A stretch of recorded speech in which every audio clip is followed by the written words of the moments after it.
Pag dumating po yung bagyo ng buhay po natin, wala pong exemption. Lahat po tayo pwedeng dumaan.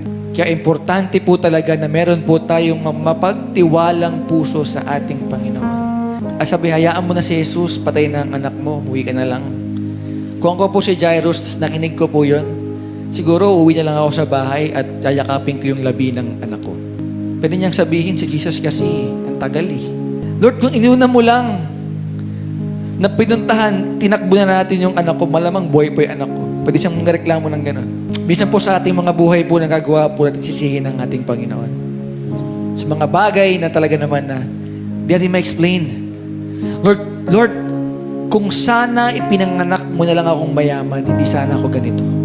Dinala mo lang sana ako, Lord, sa mabuting nanay at tatay. Sana, Lord, hindi ganito ang buhay ko. Madalas sinisisi natin ang ating Panginoon eh. Mga Light of Blazers, lahat po ng ating problema, lahat po ng ating dalangin, hinaing, ay nadidinig po ng ating Panginoon.